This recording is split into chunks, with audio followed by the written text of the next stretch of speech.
அல்லேலூயா. அல்லேலூயா. ஆண்டவர் நிச்சயமான இயேசு கிறிஸ்துவின் இனிய நாமத்தில் ஒரு யாவரையும் அன்போடு கூட அழைக்கிறேன்.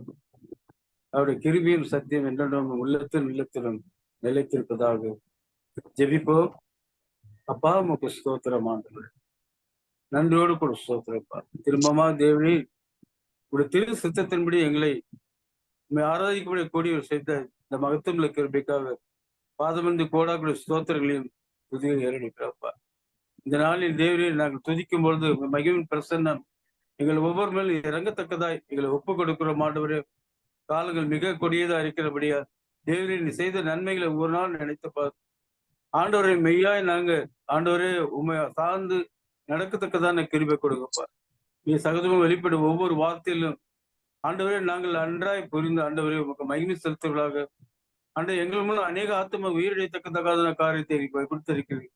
உன் சித்தம் எங்களில் நிறைவேறத்தக்கதாக வருகையை நாங்கள் நல்ல உக்கரணங்களை ஒப்புவிக்கத்தக்கதாக ஆவியிலும் திவ்ய சத்திய வார்த்தை நிரப்பத்தக்கதாக எங்களை ஒப்புக் கொடுக்கும். தாராதனை முழுவதும் நீ பொருட்படுத்திக் கொள்ளுங்கப்பா. மாறாத சம்பூர்ண பரிசுத்த பிரசன்னன் எங்களை முழுவதுமா ஆளுகை பண்ணட்டும். கரத்தில் ஒப்புக் கொடுக்கும். இயேசுவின் வல்லமுள்ள நாமத்தில் உன் பாதம் வந்து கெஞ்சி ஜெபிக்கிறோம் ஜீவனுள்ள பிதாவே, ஆமென். அல்லேலூயா.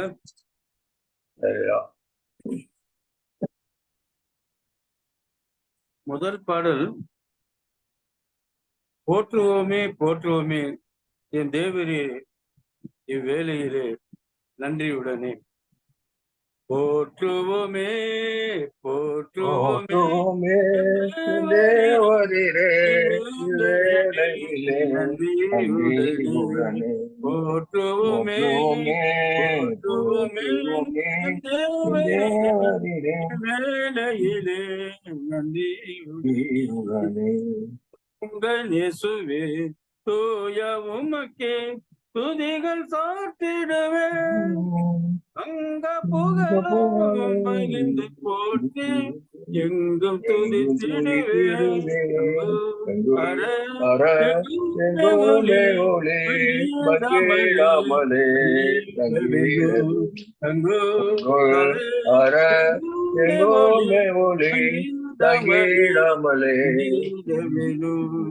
போற்றுவோமே போற்றுவோமே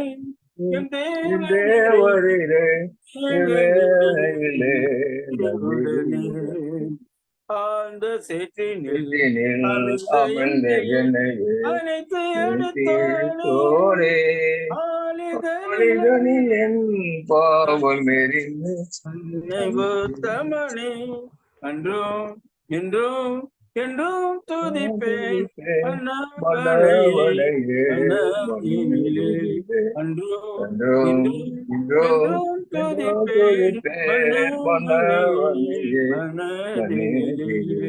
போற்றுவோமே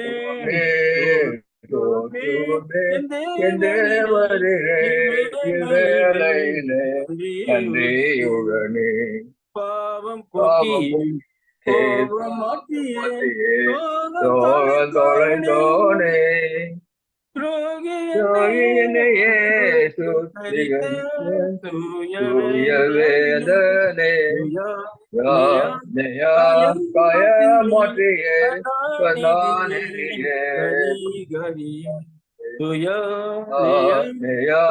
காயமாற்றியே பரிகரியே. போற்றுவோமே எம் தேவரீரே இவ்வேளையிலே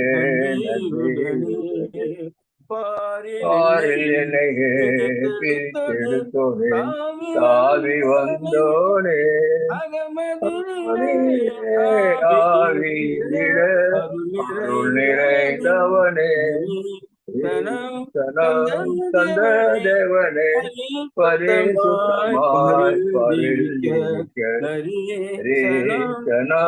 தந்த தேவனே போற்றுவோமே போற்றுவோமே என் தேவரே இவ்வேளையிலே நன்றியுடனே. பூரணராகவே கோவில் வாழ்ந்திட கிருபை அளித்தானே மகிழ்வேன் தினமே மகிமை செலுத்திடுவேன் கொனே தினே கொதில்லாதுனே கணம் படியே துதித்திடுவேன் கொனே தினே கொதில்லாதனே கணம் படியே துதித்திடுவேன் போற்றுவோமே போற்றுவோமே என் தேவரீரே இவ்வேளையிலே நன்றியுடனே. அல்லேலூயா. அடுத்த பாடல். இந்த நுள்ளம் புது கவியால் பொங்க இயேசுவை பாடிடுவேன். அவர் நாமம் ஊற்றுண்ட பரிமள தைலம் அவரே. எந்த நுள்ளம் புது கவியாலே பொங்க இயேசுவை பாடிடுவேன். அவர் நாமம் ஊற்றுண்ட பரிமள தைலம் அவரையே நேசிக்கிறேன். அவர் நாமம் ஊற்றுண்ட பரிமள தைலம் அவரையே நேசிக்கிறேன். அல்லேலூயா துதி அல்லேலூயா என்ற அண்ணல இயேசுவை பாடிடுவே. அல்லேலூயா துதி அல்லேலூயா என்ற அண்ணலம் இயேசுவை பாடிடுவே. இத்தனை கிருபைகள் நித்தமும் அருளி கர்த்தனை கொண்டாடுவேன். இத்தனை கிருபைகள் நித்தமும் அருளி கர்த்தனை கொண்டாடுவேன். சென்ற காலம் முழுவதும் காத்தாரே ஓர் சேதமும் அணுகாமல் சொந்தமாக பொழிந்தனக்கின்றும் சுகபல நலித்தாரே. அல்லேலூயா துதி அல்லேலூயா இந்த நன்னலமே சுவை பாடிடுவே. அல்லேலூயா துதி அல்லேலூயா இந்த நன்னலமே சுவை பாடிடுவே. இத்தனை கிருபைகள் நித்தமும் அருளி கர்த்தனை கொண்டாடுவேன். இத்தனை கிருபைகள் நித்தமும் அருளி கர்த்தனை கொண்டாடுவேன். சில வேளை இமை பொழுதே தம் முகத்தை சிறுத்தைகள் மறைத்தாரே.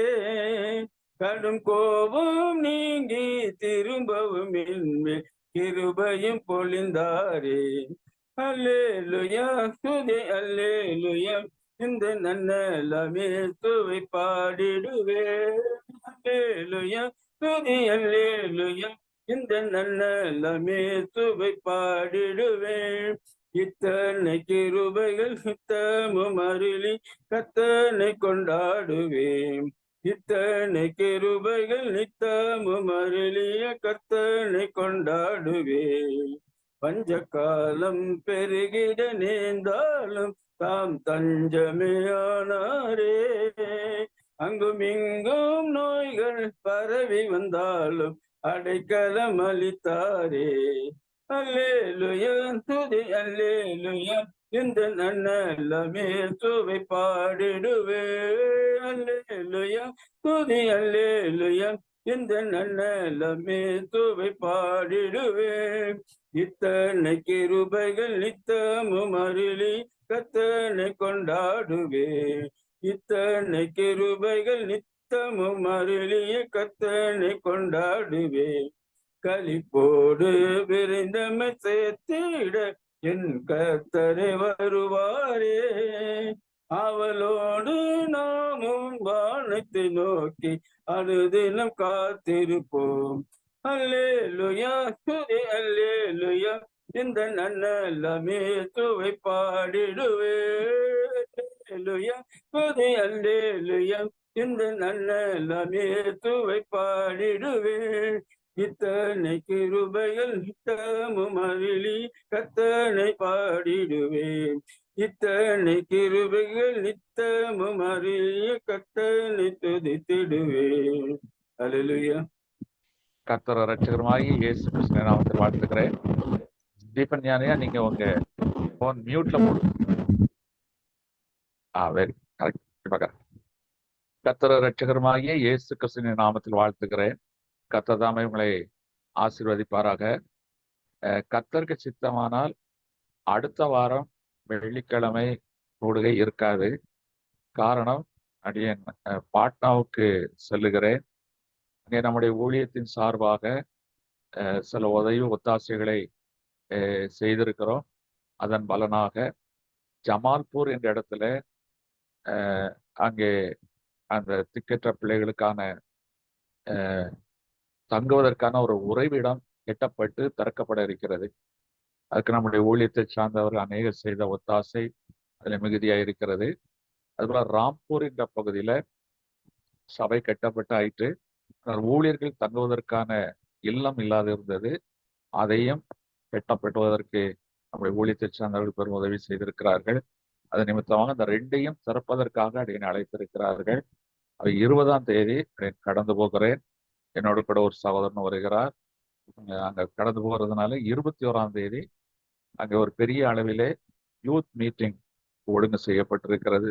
சமஸ்டிபூர் என்ற இடத்துல அந்த யூத் மீட்டிங் ஒழுங்கு செய்யப்பட்டு பீகார் மாநிலத்தில் உள்ள அத்தனை இளைஞர்களையும் அழைத்து அங்கே ஒரு ஊடுகை நடத்த இருக்கிறது.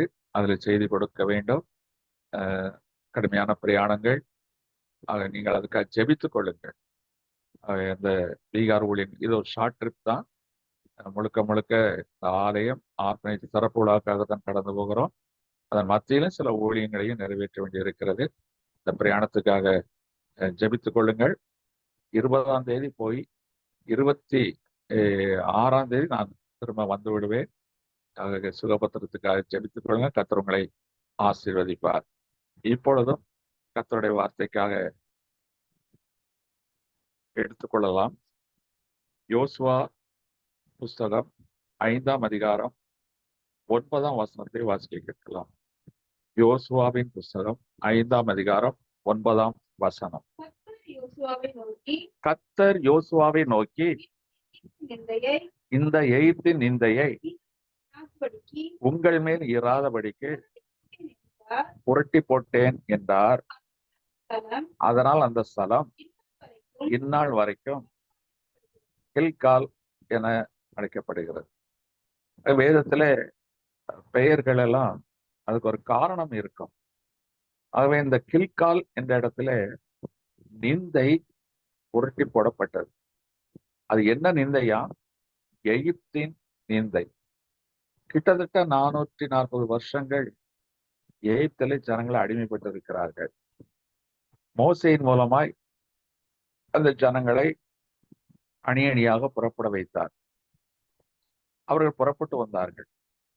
இந்த புறப்பட்டு வந்தவர்கள் யார் என்றால், அங்கே எகிப்திலே கர்த்தர் அவர்களை பலத்த அற்புதங்கள் செய்து புறப்பட்டவர்கள் அல்ல, வழியில் பிறந்தவர்கள். இந்த 40 வருஷம் வனாந்திரத்துல பிறந்தார்களே, அவர்களுடைய நிந்தையை தான் கர்த்தர் புரட்டி போட்டார்.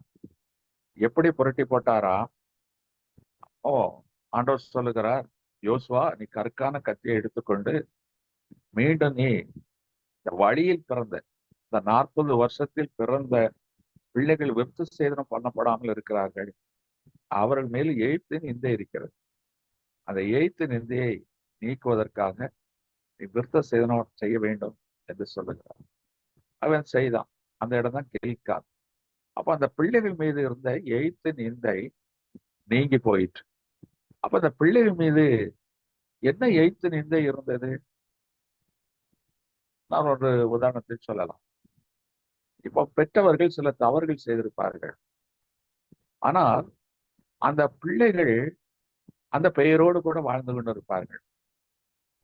எங்கள் ஊர் பகுதியில கிராமத்துல ஒரு அந்த நாட்கள்ல உள்ளவர் ஒரு என்ன செய்தார், தன் மனைவியை இரவு படுக்கையில கழுத்தை அறுத்து கொண்டு விட்டார்.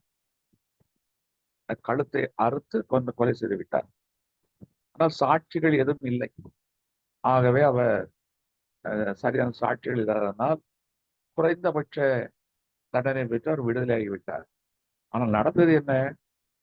அவருக்கு ஊர்ல ஒரு பேர் சங்கர் தான் என்று பேர். சங்கு என்றால் இந்த குரல் வளை, அதை அறுத்தபடினா அவருக்கு சங்கு அறுத்தான் இன்னொரு பெயர் வைக்கப்பட்டது. அவருக்கு பிள்ளைகள் பிறந்தார்கள். வேறு மனைவி மூலமா பிள்ளைகள் பிறந்தார்கள். அந்த பிள்ளைகள் வளர்ந்தார்கள். அந்த பிள்ளைகள் எந்த தவறும் பண்ணவில்லை. ஆனா அவர்கள் ரோட்ல போனா, இடங்களுக்கு போனா, பொதுவாக ஊர் மக்கள் என்ன சொல்வார்? நிக் நேம் என்று சொல்வார். ஓ, சங்கர் தான் பையனா, சங்கர் தான் மகளா, பாருங்க அந்த பிள்ளைகள் மனசு எவ்வளவு வேதனை இருக்கும். அதே போல இந்த எகிப்துக்கு போன ஜனங்கள், எபிரேய ஜனங்கள் செய்த சில பொல்லாப்பு தீவினையினால் அவர்களுக்கு பிறந்த பிள்ளைகளுக்கு நிந்தை உண்டாயிற்று. நிந்தை வேதனை உண்டாயிற்று. எண்ணாமத்தின் புஸ்தகம் 14ஆம் அதிகாரம் 33ஆம் வசனத்தை வாசிக்க கேட்கலாம். எண்ணாகமம் 14:33. அவர்கள் வனாந்திரத்திலே விழுந்து தீரும் மட்டும் உங்கள் பிள்ளைகள் 40 வருஷம் வனாந்திரத்திலே தெரிந்து நீங்கள் சோரம் போன பாதகத்தை சுமப்பார்கள். கர்த்தருடைய சொந்த ஜனம் பலத்த கரத்தினாலும் ஓங்கிய புயத்தினாலும் செங்கடலை பிளக்க வைத்து மன்னாவை கொடுத்து கண்மலையை பிளந்து தாகத்தை தீர்த்து வழி நடத்தப்பட்ட அந்த ஜனங்கள் சோரம் போனார்கள். கர்த்தரை விட்டு சோரம் போனால் என்ன? ஒரு கணவனுக்கு ஒரு மனைவி இருக்கிறாள். கணவனை விட்டு விட்டு வேறு ஆண்களோடு அது தொடர்பு கொண்டு போனால் அவளுக்கு பேர் சோரம் போன ஸ்திரீ என்று சொல்லுவார்கள். அப்ப கர்த்தரை விட்டு விட்டு அவர்கள் என்ன செய்தார்கள்? சோரம் போனார்கள். கற்றுக்குட்டி தெய்வமாக வழிபட்டார்கள். இதெல்லாம் நமக்கு நன்றாக தெரியும். அந்த சோரம் போனது நிமித்தமாக கர்த்தர் அவரை 40 வருஷம் வனாந்திரத்தில் அலைய விட்டு விட்டார். இல்லை என்றால் 40 நாட்களிலே அந்த வனாந்திரத்தை கடந்திருக்க முடியும். 40 வருஷம் கடைசியில கர்த்தர் பார்த்தார், இந்த பிள்ளைகள் பாவம் என்ன செய்யும் என்று சொல்லி வனாந்திரத்தில் இவர்களுக்கு பிள்ளைகள் பிறந்திருப்பார்கள். பார்த்தீங்களா? அவங்களுக்கு என்ன வயசு இருக்கும்? 0 to 40. இவர்கள் தான் கானானுக்குள் பிரவேசித்தார். இப்ப அந்த வனாந்திரத்தை விட்டு வரும்பொழுது ஆண்டவர் சொல்லுகிறார், நான் காண்பிக்கும் ஆசீர்வாதமான தேசத்துக்கு போக வேண்டும் என்றால் இவன் மேலுக்கு நிந்தை நான் புரட்ட வேண்டும். அதற்காகத்தான் அவர் என்ன செய்தார்? கற்கான கத்தி எடுத்து அவருடைய விருத்த சேதனம் செய், ரத்தத்தினால் என்னோடு சம்பந்தம் கலக்க சொல் என்று சொல்லி ஆபிரகாமுக்கு கற்றுக் கொடுத்த அந்த விருத்த சேதன முறைமையை அவர் நிறைவேற்றி இந்த பிள்ளைகளோடு ஒரு உடன்படிக்கை செய்தார். அப்ப கானானுக்குள் பிரவேசித்தவர்கள் யார்? கானானுக்குள் பிரவேசித்தவர்கள் அங்கே எகிப்திலிருந்து புறப்பட்டவர்கள் அல்ல. வனாந்திரத்தில் பிறந்த அந்த ஜனங்கள் தான் கானானுக்குள் பிரவேசித்தார்கள். இப்ப எனக்கு அருமையான தேவச்சனம், இன்னைக்கு நம்மேலும் சில நிந்தைகள், அவமானங்கள் இருக்கிறது. பிறப்பினால் இருக்கிறது, வளர்ப்பினால் இருக்கிறது, சில ஊர் நிமித்தமாக இருக்கிறது. ஏதாவது ஒரு வகையில நம்மேல் சில நிந்தைகள் இருக்கிறது. அதை கர்த்தர் இன்றைக்கு புரட்டி போடுவேன் என்று சொல்லுகிறார். எசேக்கியேல் தீர்க்கதரிசியின் புஸ்தகம் 18ஆம் அதிகாரம் 2ஆம் வசனத்தை வாசிக்க கேட்கலாம். எசேக்கியேல் 18ஆம் அதிகாரம் 2ஆம் வசனம்.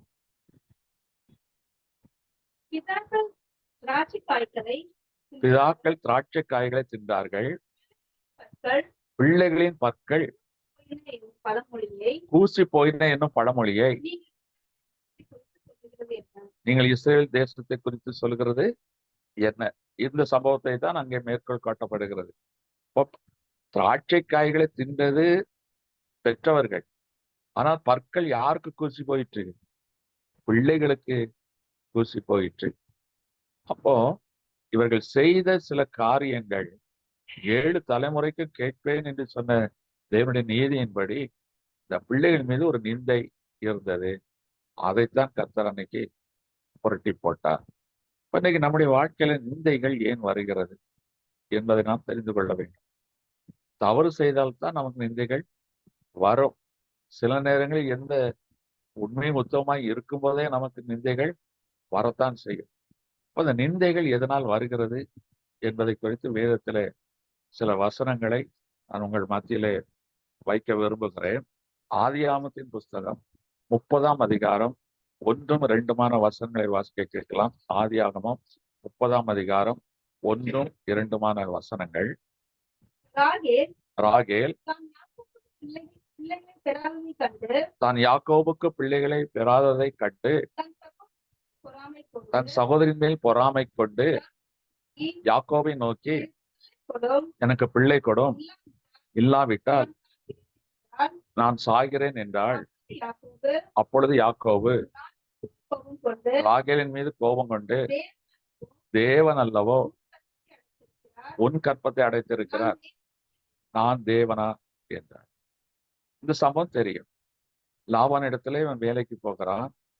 அங்கே லேயாள் திருட்டளவை இவனுக்கு திருமணம் செய்து வைக்கப்படுகிறாள். அவளுக்கு பிள்ளைகள் பிறக்கிறது. ஆனால் இவன் விரும்பினது ராகேல். அந்த ராகேல் நிமித்தமாக மீண்டும் அவன் 7 வருடங்கள் இங்கே வேலை செய்கிறான். அந்த லேயாளை காட்டிலும் ராகேல் மீது தான் இவன் மிகுந்த அன்பு வைத்திருந்தான். இப்போ அவர் லேயாளும் வேலைக்காரியை யாக்கோபு கொடுத்தாள். இந்த ராகேலும் வேலைக்காரியை யாக்கோபு கொடுத்து, இவள் மூலமா இந்த சந்ததி உண்டாகட்டும் என்று சொல்லி அவனுக்கு தான் என்று பெயரிடுகிறார். இதெல்லாம் அந்த சரித்திரத்துல இருக்கிறது. அப்போ அந்த லேயாள் சொந்த சகோதரி, அந்த சகோதரி மீது ராகேல் ஏன் பொறாமை கொண்டாள் என்றால், இவளுக்கு பிள்ளை பாக்கியம் இல்லை. மற்றவர்களுக்கெல்லாம், இவள் கொடுத்த வேலைக்காரிகளுக்கெல்லாம் பிள்ளை பாக்கியம் இருக்கிறது. இந்த ராகேலுக்கு பிள்ளை பாக்கியம் இல்லை. உடனே அவள் தன் சகோதரி மீது பொறாமை கொண்டாள். எப்போ நாம் மற்றவர்கள் மீது பொறாமை கொள்ள ஆரம்பிக்கிறோமோ அப்பொழுதே நமக்கு நிந்தை கட்டாயம் வரும். இந்த பொறாமை வந்ததுனால நடந்தது என்ன தெரியுமா? அது வரைக்கும் அன்பாய் இருந்த கணவன் யாக்கோபு அவள் எரிச்சல் அடைந்தான். யோசிச்சு பாருங்க. லேயாளை காட்டிலும் ராகேலை தான், பிள்ளை பாக்கியம் இல்லை என்றாலும் ராகேலை தான் மிகவும் நேசித்தான். ஆனால் இவள் தன் சகோதரி மீது பொறாமை கொண்டு சொன்ன அந்த வார்த்தை நிமித்தமாக இப்ப யாக்கோபும் கோபம் கொண்டு ராகேல் மீது பழி சாட்டுகிறான். நானா காரணம்? தேவன் அல்லவோ உன் கற்பத்தை அடைத்திருக்கிறார். ஆனா இப்ப என்ன நடந்தது? இந்த ராகேல் மீது இருக்கிற நிந்தையை கர்த்தர் புரட்டினாராம். இப்ப பிள்ளை பாக்கியம் இல்லை என்ற ஒரு அவமானம் அவளுக்குள் இருந்தது. இப்ப அந்த நிந்தையை கர்த்தர் நீக்கி போட்டார். அதே 30ஆம் அதிகாரத்துல 22, 23 அந்த வசனங்களை வாசிக்க கேட்கலாம். தேவன் ராகேலை நினைத்திருந்தார். தேவன் ராகேலை நினைத்தருளினார்.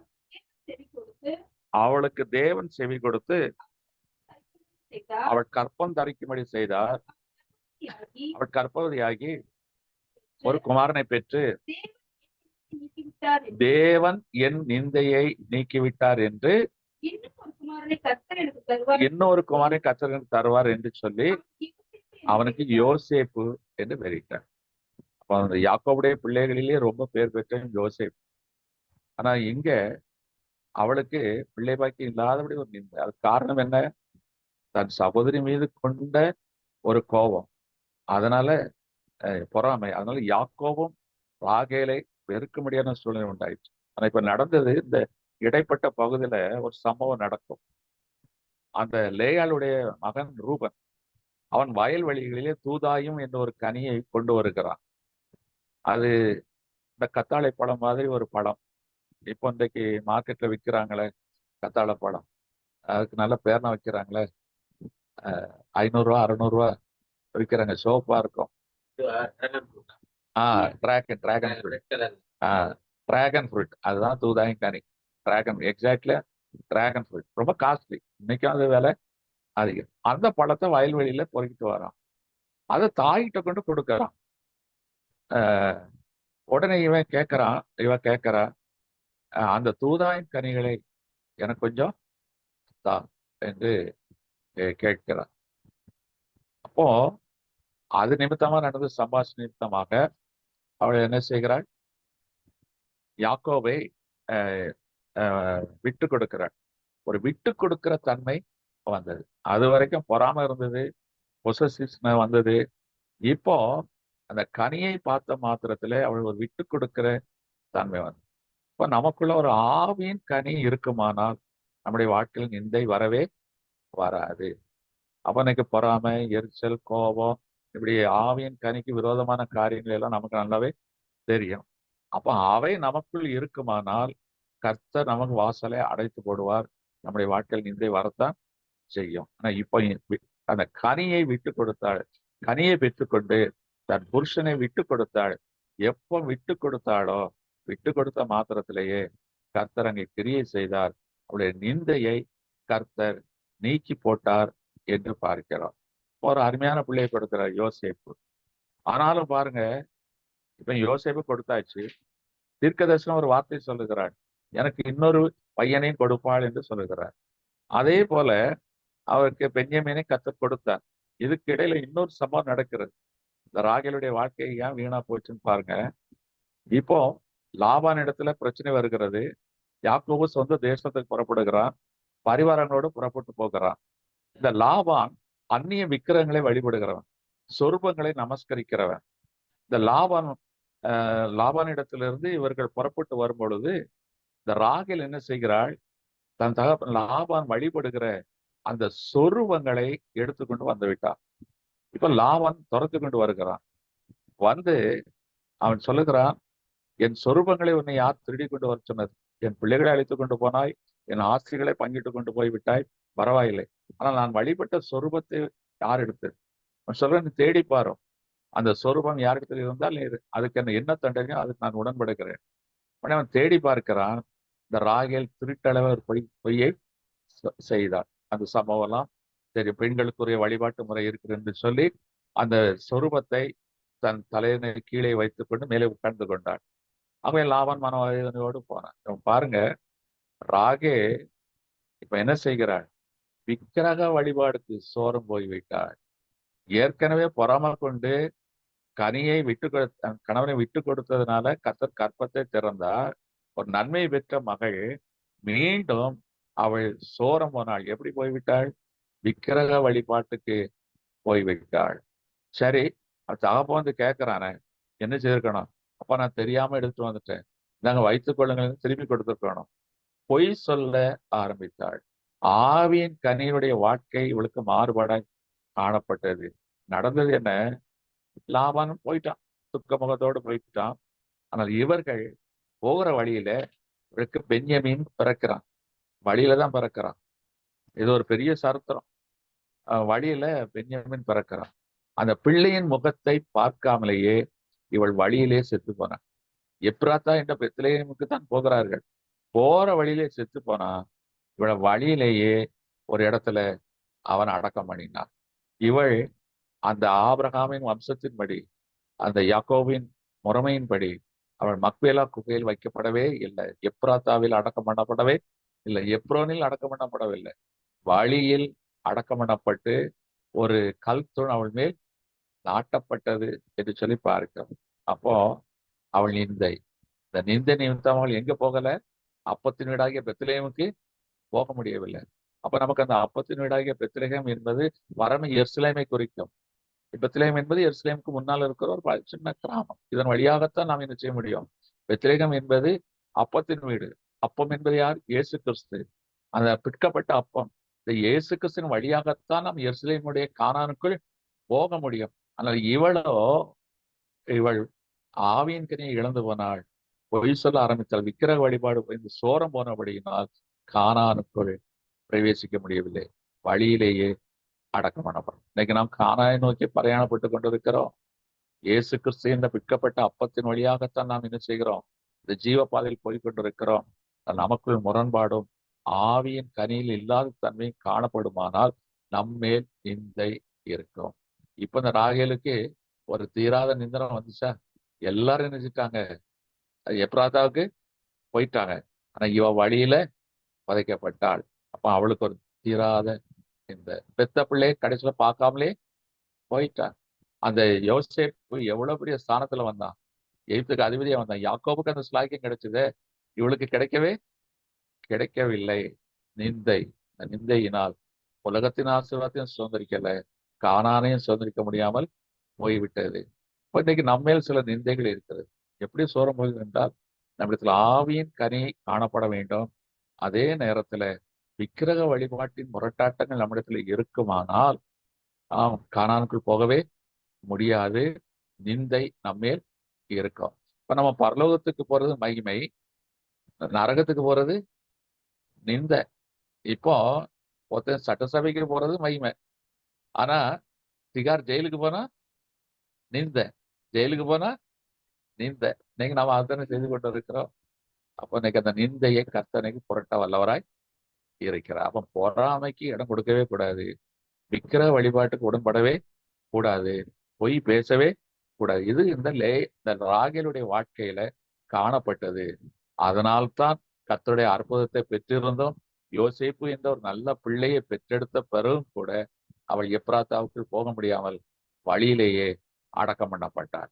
சரி, இன்னொரு காரியம் 1 சாமுவேல் 25:39 சொல்லப்பட்டிருக்கிறது. இங்கே ஒரு நிந்தை. இது தாவீதுக்கு ஏற்பட்ட நிந்தை. 1 சாமுவேல் 25:39.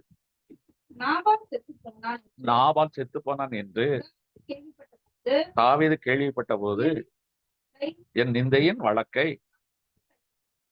நாபாலின் கையில் விசாரித்து தம்முடைய அடியானை செய்யாதபடிக்கு பொல்லாப்பு செய்யாதபடிக்கு அடுத்த கர்த்தர் ஸ்தோத்திரம்.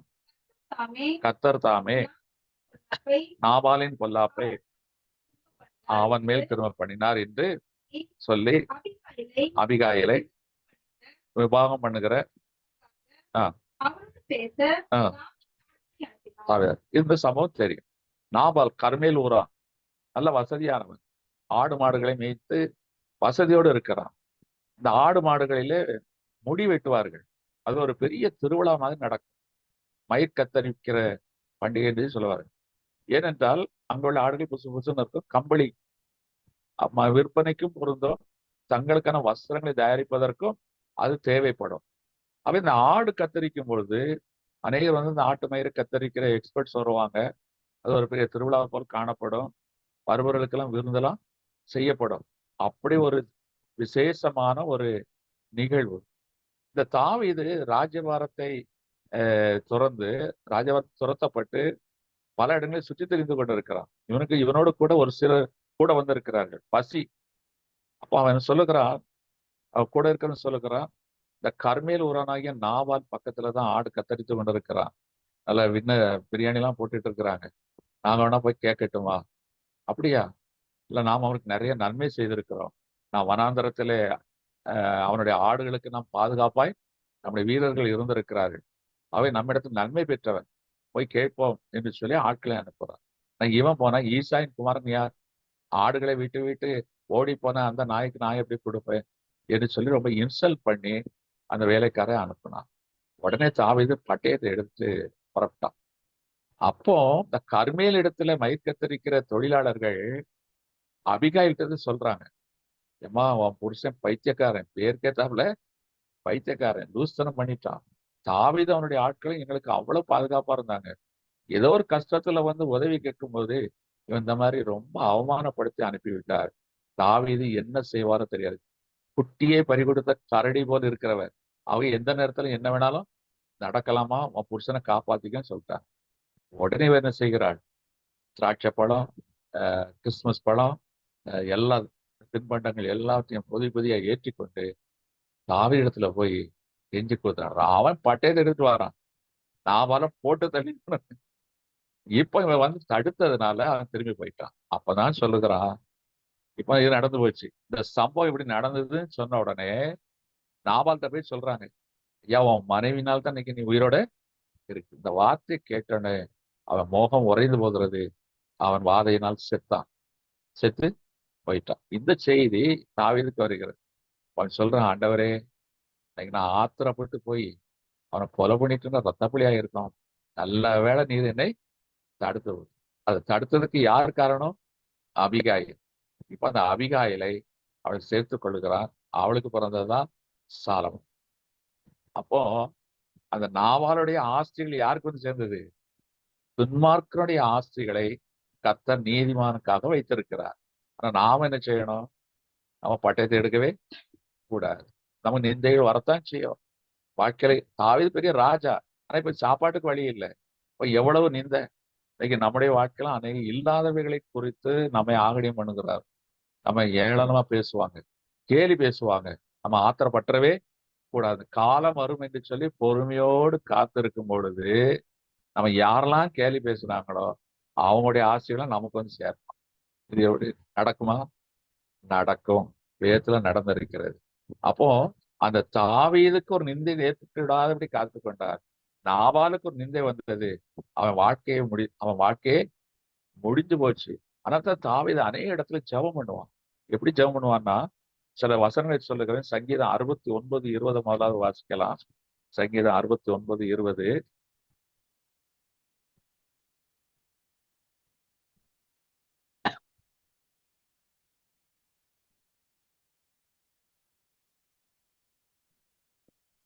நிந்தை என் பிளந்தது, நிந்தை என் இருதயத்தை பிளந்தது, வேதனைப்படுகிறேன். நான் மிகவும் வேதனைப்படுகிறேன். பரிதபிக்கப்படுவது உண்டோ என்று ஆ, காத்திருந்தேன். ஆ. ஒருவனும் இல்லை. ஒருவனும் இல்லை. இது போதும். 119 சங்கீதம் 119:39 அதையும் வாசிக்கலாம்.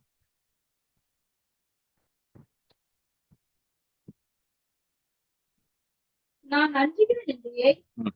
விலக்கி அருளும். நான் அஞ்சுகிற நிந்தையை விலக்கி அருளும். நியாய தீர்ப்புகள் நல்லவைகள்.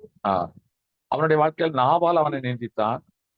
அடுத்தது அப்சலோம் அவனுக்கு விரோதமாய் செய்தான். இன்னொருத்தன் சீமை முகாந்திரம் மண்ணை தூட்டி வீசினான். அப்போ சொல்ல கர்த்தர் அனுமதித்திருக்கிறார் என்று சொல்லி ஏற்றுக்கொண்டான். பொறுமையோடு காத்திருந்தான். அதான் சொல்லுகிறான், ஆண்டவரே இந்த மாதிரிலாம் எனக்கு நிந்த அவமானம். எல்லாருக்கும் நன்மை தான் செய்யிருக்கிறான். சவுல் வீட்டுக்கு நன்மை செய்தது யாரு?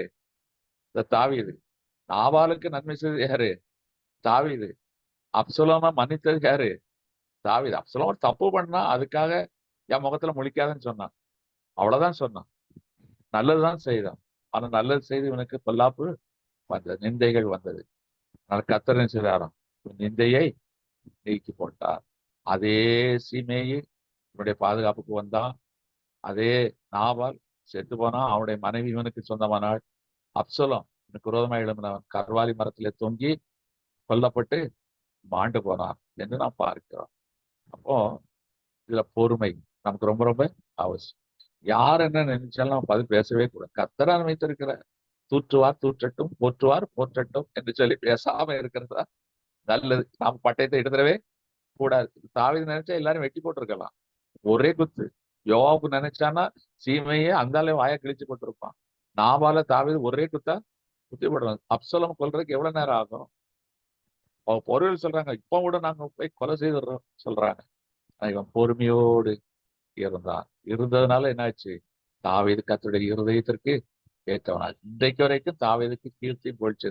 தாவீதுடைய பேரை மறைக்க முடியுமா? இன்னைக்கும் வரைக்கும் அவன் கனத்துக்கும் மகிமைக்குரியவனாய் காணப்படுகிறான் என்றால் அவன் அன்னைக்கு காத்து கொண்ட பொறுமை. நெகேமியா 4ஆம் அதிகாரம் 4ஆம் வசனத்துல அங்கே அலங்கத்தை கெட்டுகிறார்கள். அலங்கத்தை கெட்டும்போது அந்த தோபியா என்பவனும் சன்பல்லாத் என்பவரும் ரொம்ப நக்கல் பேசுறாங்க. இவனை கோட்டையா கட்டுறாங்க, சோரா கட்டுறாங்க. இதெல்லாம் ஒரு நரி போனா கூட கோட்டை இடிஞ்சு விழுந்துரும் சொல்லி ரொம்ப நக்கல் அடிச்சு பேசுறாங்க. அந்த நேரத்துல அவன் சொல்றான், நெகேமியா 4:4, எங்கள் தேவனே எங்கள் தேவனே கேட்டு நாங்கள் அவமதிக்கப்படுகிறதை கேட்டு நிந்தையை அவர்கள் நிந்திக்கிற நிந்தையை திருப்பி அவர்கள் தலையின் மேல் திருப்பி தேசத்திலே அவர்களை சிறையிருப்பின் தேசத்திலே ஆஹ் ஒரு அவனுக்கு ஆதங்கம். ஆண்டவரே உம்முடைய வேலையை செய்கிறோம், உம்முடைய பட்டணத்துல அலங்கத்தை கேட்டுக்கிறோம். ஆனா இந்த மாதிரி இவங்க பேசுறாங்களே, கண்ட நாயகளும் பேசு. அப்ப நம்மளும் அப்படிதான் பேசுவாங்க போல இருக்கு. நம்ம கர்த்தருடைய வேலையை செய்தாலே நமக்கு பொல்லாப்பு தான் வரத்தான் செய்கிறது. நம்ம கர்த்தருடைய காரியத்தை எடுத்து நடத்தும் போது இப்படிப்பட்ட சூழ்நிலைகள்லாம் வரத்தான் செய்யும். அதனால நம்ம ஆண்டவர்கிட்ட ஒப்பு கொடுத்துட்டு நம்ம பேசாம இருக்க. பதில் செய்வது கர்த்தருடைய வேலை, பழி வாங்குறது நம்முடைய வேலையே அல்ல. அப்ப இந்த நெகேமியா ஆண்டவரத்துல ஒப்பு கொடுத்தான். கடைசியில கர்த்தர் நெகேமியா கொண்டு பெரிய காரியங்களை செய்தார். அலங்கத்தை கட்டி முடித்தது. அப்ப நம்மை கொண்டு செய்து முடிக்க வேண்டிய அத்தனை பணிகளையும் கர்த்தரே நேர்த்தியாய் செய்வார். சன்பல்லாத்துக்களும் தொபியாக்களும் நம்ம கேலி பேசுவாங்க. ஒரு வீட்டை கெட்டுங்களேன், கெட்ட ஆரம்பிங்களேன், நம்ம கெட்டி நல்லா இருக்கட்டும்னு யாரும் சொல்ல மாட்டாங்க. எப்பா இங்கேயாப்பா கெட்டுற, தண்ணி நல்லா இராதப்பா, அக்கம்பக்கத்துல ஆட்கள் சரியில்லையப்பா. யாராவது பாசிட்டிவா பேசி நீங்க கேட்டிருக்கீங்களா? சொந்த வீடு கெட்ட, அதனாலதான் வீட்டை கெட்டி பாரு, கல்யாணத்தை இந்த ரெண்டுலயே வரும். கல்யாணம் பண்ணும்போது இதுதான் பிரச்சனை வரும். நல்லதே சொல்ல மாட்டாங்க. என்ன சொல்லுவாங்க? என்னப்பா இது, ஒண்ணு நம்மகிட்ட நேர்ல சொல்லிட்டாலும் பரவாயில்ல, பின்னால பேசுவாங்க. அவன் போய் எங்க போய் வாங்கியிருக்கான், சுடுகாட்டு பக்கத்துல வாங்கியிருக்கான். ஆனா ராத்திரி ஆந்த பூ அங்க போய் எங்க போய் பொண்ணை பார்த்திருக்கான் பாரு, மாப்பிள்ளை பார்த்திருக்கான் பாரு சொல்லுவாங்க. உலகம் அப்படித்தான் பேசும், இது நடக்கும். ஆனாலும் கர்த்தர் நல்லவர். அல்லேலூயா. நம்முடைய பார்வை கர்த்தர் மேலதான் இருக்கணும். அப்ப நிந்தை, அப்ப இந்த எய்த்து நிந்தை, இதுதான் எய்த்தின் நிந்தை. அப்ப இந்த எய்த்து நிந்தையை குறித்து வேதத்தில் சொல்லப்பட்டிருக்கிறது. ஓசியா தீர்க்கதரிசியின் புஸ்தகம் 7ஆம் அதிகாரம் 10 16 வரைக்கும் நான் வாசிக்கிறேன். ஓசியா தீர்க்கதரிசியின் புஸ்தகம் 7ஆம் அதிகாரம் 10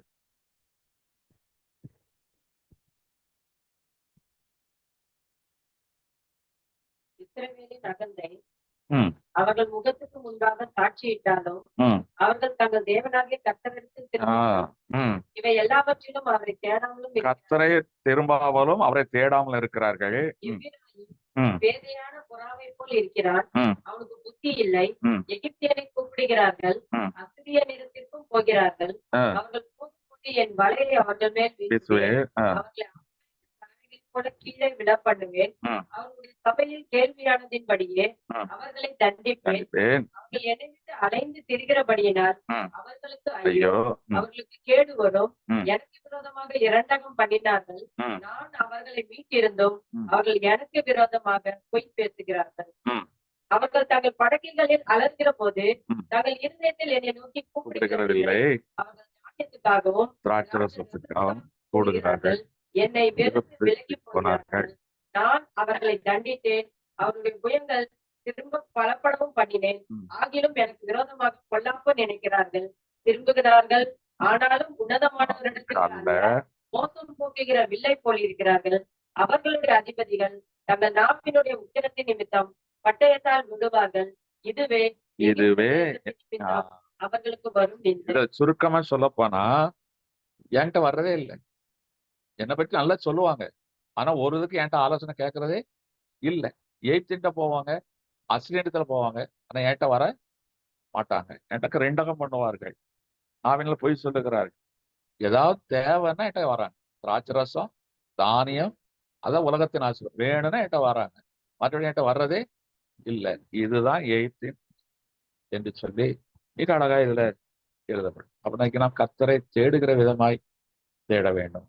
அழிந்து போற போஜனத்துக்காக, வசனத்துக்காக, உடைக்காக இதை குறித்து கவலைப்படாதபடி எதுவாக இருந்தாலும் அவரை சார்ந்து கொள்ள வேண்டும். நான் எய்த்தின் இடத்திலேயோ அசிரியன் இடத்திலேயோ போகக்கூடாது. எய்த்தின் என்றால் ஆட்சி செய்கிறவன், அசிரியன் இடம்தான் அவன் பக்கத்து ஊருக்காரன். இப்படி நம்ம மற்ற இடத்துல போவதை காட்டிலும் கர்த்தரிடத்துல நாம இருக்க வேண்டும். அவரை தான் சார்ந்து கொள்ளணும். கர்த்தரை சார்ந்து கொள்ளாமல் போனால் நாம் மோசம் போய்விடுவோம் என்பதுதான் இங்க சொல்லப்பட்டிருக்கிறது. சரி, அப்ப இந்த எகிப்தின் நிந்தை என்றால் என்பது இன்னைக்கு நமக்கு தெளிவாய் எழுதப்பட்டிருக்கிறது. சரி, இந்த நிந்தையை எப்படி நீக்கிறது? இந்த நிந்தையை எப்படி, களங்கம் ஏற்பட்டுச்சு, நம்ம நன்மை செய்து தாவீதுக்கு களங்கம் வந்துச்சு. ஆனா இந்த நிந்தையை எப்படி நீக்குவது?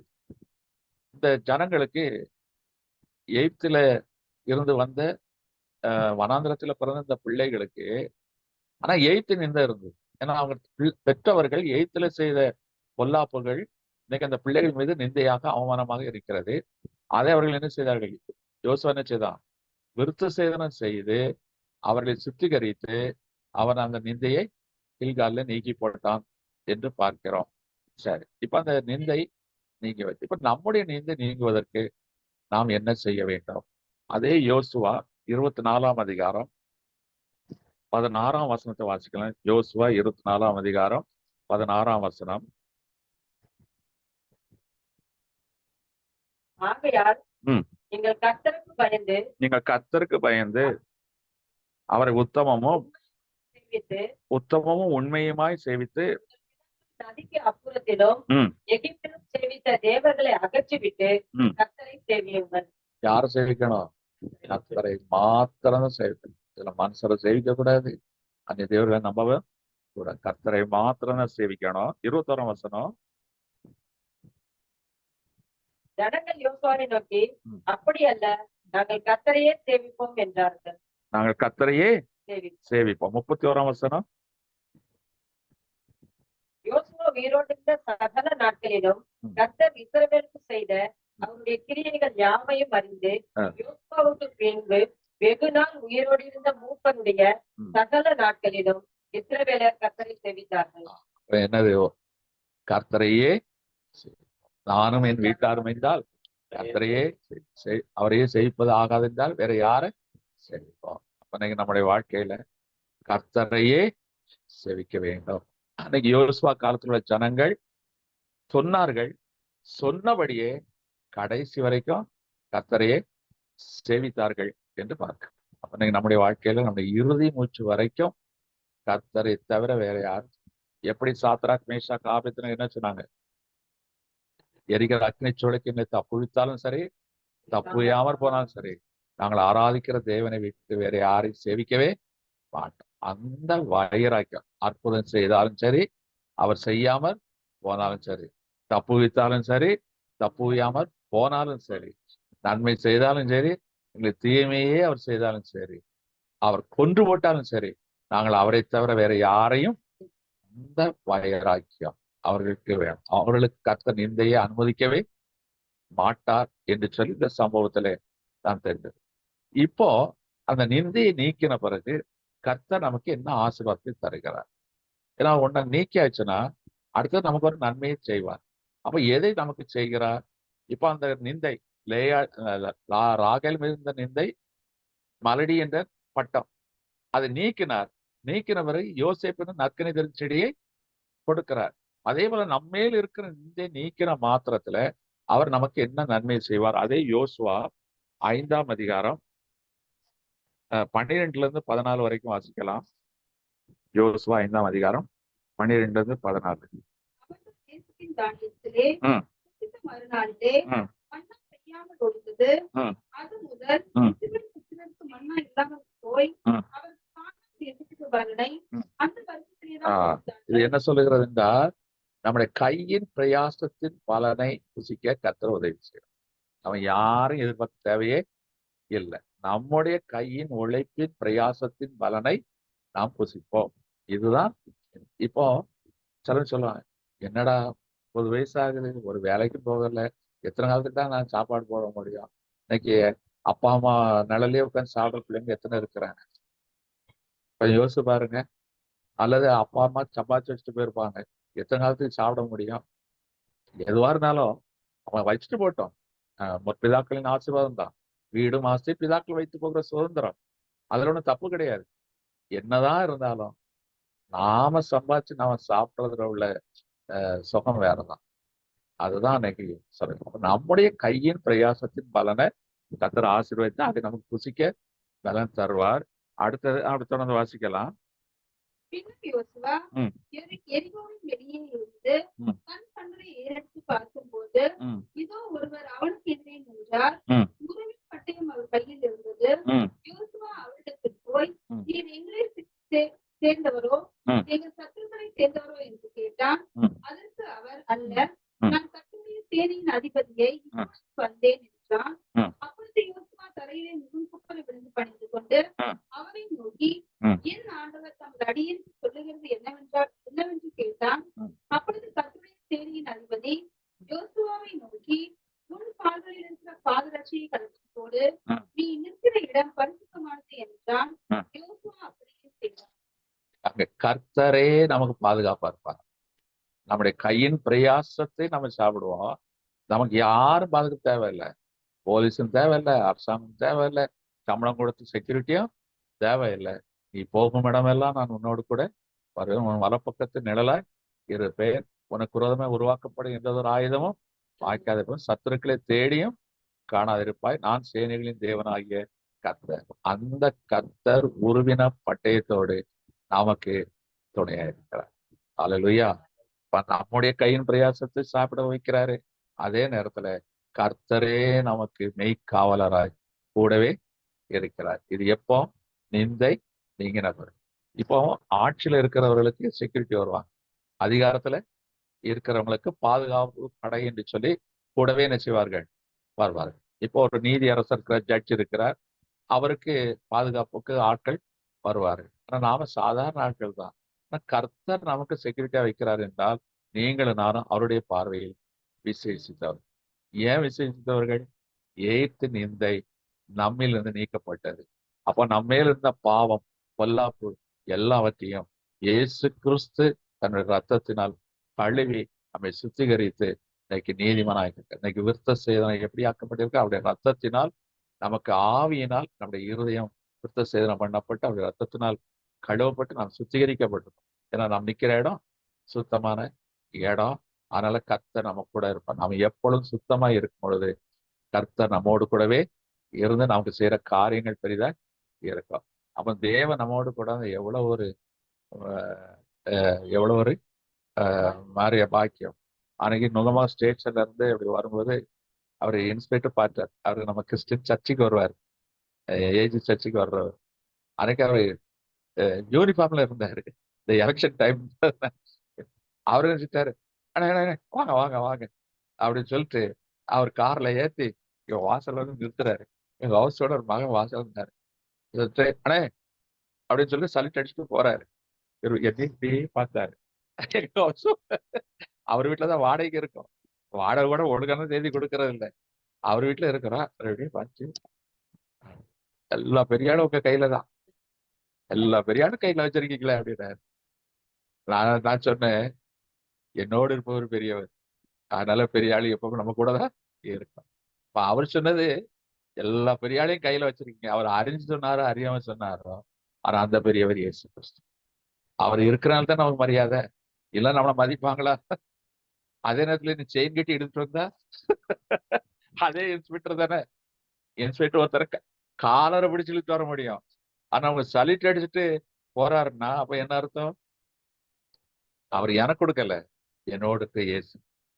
அதனால்தான் மயக்குமே. நான் ஆட்சியில இல்லையே, நான் மந்திரி கிடையாது, கவுன்சிலர் கிடையாது, அதெல்லாம் அவங்களுக்கு லஞ்சம் கொடுக்குற நம்ம சாதாரண ஆளு. சர்ச்சில் பிரசங்கம் பண்றேன், அதை அவர் பாக்குறாரு கேட்கிறாரு. அதனால ஒரு மரியாதையில என்ன செய்யறாரு, நம்ம சல்யூட் அடிச்சுட்டு போறாரு. அப்போ தேவன் எவ்வளவு நல்லவர். அல்லேலூயா. அப்போ அவர் நம்ம கையின் கிரியை ஆசீர்வதிக்கிறார். எப்போ நம்ம நிந்தை நீக்கிறாரோ அன்னைக்குத்தான் நம்முடைய கையின் கிரியை ஆசீர்வதிக்கப்படும். அவர் நம்மோடு கூட இருந்தால் நமக்கு விரோதமா எந்த ஒரு ஆயுதமும் வாய்க்காதே போகும். அப்ப இன்னைக்கு நமக்கு நிந்தையை கர்த்தர் புரட்டி போட்டார். கண்களை மூடும், தேவன் நோக்கி பார்த்தோம். எய்த்து அது விக்கிரக வழிபாடு. கன்றுக்குட்டியை வழிபடுகிறவர்கள் எய்த்து. இன்னைக்கு அந்த நிந்தை, அந்த சாபம் நம்ம மேல் நீங்க வேண்டும். ராகேலின் கற்பத்தை அடைத்திருந்தார். நமக்கு வாசல்கள் அடைபடும் பொழுது நம்முடைய வாழ்க்கையில நிந்தை, விக்கிரகங்களை வழிபடும் பொழுது நமக்கு நிந்தை. அது ராகேலுடைய வாழ்க்கையில பார்த்தோம். தாவீது கர்த்தருடைய இருதயத்துக்கு ஏற்றவன் தான். ஆனா சீமேயி அவனை நிந்தித்தான், முகாந்திரம் எல்லாம் நிந்தித்தான். நன்மை பெற்ற நாபால் அவனை இழிவாக பேசினான். பெற்ற பிள்ளை அப்சலோம் அவனுக்கு விரோதமாக எழுப்பினான். நிந்தை, அவமானம். ஆனால் தாவீதுக்கோ கீர்த்தி புகழ்ச்சியும் கொடுத்தார், சிங்காசனத்தை கொடுத்தார். அந்த நிந்தையை புரட்டி போட்டார். நிந்தித்த சீமையை துண்டிக்கப்பட்டார். நிந்தித்த நாபேல் வாதையினால் செத்தான். நிந்தித்த அப்சலோம் கர்வாலி மரத்திலே தொங்கி ஜீவனை விட்டான். ஆனால் இந்த தாவீதுடைய பெயர் மேன்மைப்பட்டது. கர்த்தர் அவனை தன் இருதயத்திற்கு ஏற்றவன் என்று சொன்னார். இயேசு கிறிஸ்து தன்னை தாவீதின் குமாரன் என்று அழைத்தார். அவ்வளவு ஒரு பெரிய மேன்மை தாவீதுக்கு உண்டாயிற்று. நிந்தை நீங்கிற்று. அதே போல இன்னைக்கு நம்முடைய நிந்தை எதனால் வருகிறது? எகிப்தில் இருந்தவர்கள் சோரம் போனார்கள், கர்த்தரை உறுதியாய் பின்பற்றவில்லை. அவள் அசிரியனிடத்திலே போகிறார்கள், அவள் எகிப்தினிடத்திலே ஆலோசனைக்கு போகிறார்கள். முரட்டாட்டம் இவையெல்லாம் காணப்பட்டது. அதனால்தான் அவளுக்கு நிந்தை உண்டாயிற்று. கில்காலிலே எப்படி அந்த நிந்தை புரட்டப்பட்டதோ அதே போல தேவனுடைய சமூகத்தில் வந்திருக்கிற உங்கள் மேல் இருக்கிற நிந்தைகள் இன்னைக்கு புரட்டப்படுகிறது, நீக்கி போடப்படுகிறது. இந்த நீங்கினால் அது என்ன ஆசீர்வாதம்! நமக்கு நம்முடைய கையின் கீழே ஆசீர்வதிப்பான். கர்த்தரே சேனைகளின் தேவனாகி கர்த்தரே நமக்கு பாதுகாப்பாக இருப்பார். நன்றி. நாம் செய்ய வேண்டியது என்ன? கர்த்தரையே சேவிக்க வேண்டும். நானும் என் வீட்டாரும் என்றால் கர்த்தரையே சேவிப்போம். எல்லா சூழ்நிலையும் சேவிப்போம். அவர் தப்புவித்தாலும் சரி, தப்புவியாமல் போனாலும் சரி, அற்புதங்கள் செய்தாலும் சரி, செய்யாமல் போனாலும் சரி, அவரை தவிர வேறு யாரையும் ஆராதிக்க மாட்டோம் என்று சொல்லி வைராக்கியம் பாராட்டும்படி கர்த்தர் நம்மேல் இருக்கிற நிந்தை புரட்டி போடுவார். இல்லை என்றால் ராகேலை போல வழியிலே புதைக்கப்பட்டு போவோம். நாம் எப்ராத்தாவிலே அடக்கம் பண்ணப்பட்டால்தான் எருசலேமுக்கு போக முடியும். ஓ நன்றி, ஹalleluya. அப்பா உமக்கு ஸ்தோத்திரம். அந்த எப்ராத்தா என்றால் இயேசு கிறிஸ்து. இயேசு கிறிஸ்து பிறந்தது பெத்லகேம். அது அப்பத்தின் வீடு. அந்த பிற்கப்பட்ட அப்பமாகி இயேசு கிறிஸ்துக்குள்ளாய் நாம் கடந்து வந்தால் அந்த அப்பத்தை புசித்தால்தான் நாம் மரித்தாலும் பிழைக்க முடியும். ஆனால் ராகில் அந்த ஸ்லாக்கியத்தை இழந்து வரும். எனக்கு அருமையான தேவச்சன, இன்னைக்கு அடைப்பட்ட வாசல்களை கத்த திறக்கவும், உனக்கு விரோதமாய் எழுப்பி நிற்கிற ஒவ்வொரு மக்களின் பேச்சுக்கு கத்த உன்னை விலக்கி நீக்கி பாதுகாப்பேன் என்று சொல்லுகிறார். உன்னோட மேலிருந்த எய்த்து நின்ற உன் முன்னோர்களுடைய செயல்கள், அவள் செய்த தீமையான காரியங்கள், அதனால் உன் மேல் இருந்த அந்த நிந்தையை கர்த்தர் இன்னைக்கு நீக்கி போடுகிறேன் என்று சொல்லு. அப்பா உமக்கு ஸ்தோத்திரம், ஸ்தோத்திரம். எங்கள் மேல் இருந்த நிந்தையை நீக்கினீரே. எங்கள் மேல் கனத்தையும் மகிமையும் வைக்கிறீரே. இந்த நாமத்து நிமித்தமாக எங்களுக்கு மேன்மை கொடுக்கிறீரே. அதற்காக உமக்கு ஸ்தோத்திரம். வல்லவரே உமக்கு ஸ்தோத்திரம். உன்னதரே உமக்கு ஸ்தோத்திரம். மகத்துவத்தின் தேவனே உமக்கு ஸ்தோத்திரம். அதிசயங்களின் தேவனே உமக்கு ஸ்தோத்திரம். நன்றி ராஜா, நன்றி தகப்பன், நன்றி ராஜா. ஹalleluya. நன்றி அப்பா. நானும் என் வீட்டாருமோ கர்த்தரை சேவிப்போ, நீயும் சேவிப்பாயா, நீயும் சேவிப்பாயா. கர்த்தரை சேவிப்பது ஆகாததென்று கண்டால், கர்த்தரை சேவிப்பது ஆகாததென்று கண்டால், யாரை நீ சேவிப்பாய் என்பதை என்றே தீர்மானம் செய்வாய். யாரை நீ சேவிப்பாய் என்பதை என்றே தீர்மானம் செய்வாய். நானும் என் வீட்டாருமோ என்றார் கர்த்தரை சேவிப்போம், நீயும் சேவிப்பாயா, நீயும் சேவிப்பாயா. ஆம் தகப்பனே, அன்னைக்கு யோசுவா அந்த வார்த்தையை கேட்டபோது எல்லாரும் சேவிப்போம் என்று சொன்னார்கள். ஒரு ஜீவனுள்ள நாளெல்லாம் சேவித்தார்கள். அதுல நாங்களும் ஜீவனுள்ள நாளெல்லாம் வருகின்ற என்றால் நானும் என் வீட்டார் உண்மையே சேவிப்போம் என்று ஒரு பொருத்தனை செய்கிறோம். அந்த பொருத்தனையில உறுதியா இருக்க கிருபை பாராட்டு. எங்கள் மேல் இருக்கிற அந்த நிந்தையை புரட்டி போட்டு, பாவி என்ற அப்பா நிந்தையை புரட்டி போட்டு, நீதிமான் என்ற கனத்தை மகிமை எங்களுக்கு தந்தீரே. அதற்காக ஸ்தோத்திரம், ஸ்தோத்திரம், ஸ்தோத்திரம். எங்களை தாழ்த்துகிறோம், கரங்கள் ஒப்பு கொடுக்கிறோம். இனி நாங்கள் நிந்தை நீக்கப்பட்டவர்களாய் கனத்துக்கு மகிமைக்குரியவர்களாய் மாற்றிவிட்டபடியால் உமக்கு ஸ்தோத்திரம், ஸ்தோத்திரம். தாழ்த்துகிறோம், கரங்கள் ஒப்பு கொடுக்கிறோம். இயேசு கிறிஸ்துவின் வல்லமை உள்ள நல்ல நாமத்தில் பிதாவே. என் ஆத்துமாவே கர்த்தரை ஸ்தோத்திரி, என் முழுமே பரிசுத்த நாமத்தை ஸ்தோத்திரி. என் ஆத்துமாவே கர்த்தரை ஸ்தோத்திரி, கர்த்தர் செய்த சகல உபகாரங்களை மறவாதே. அல்லேலூயா, அல்லேலூயா, அல்லேலூயா.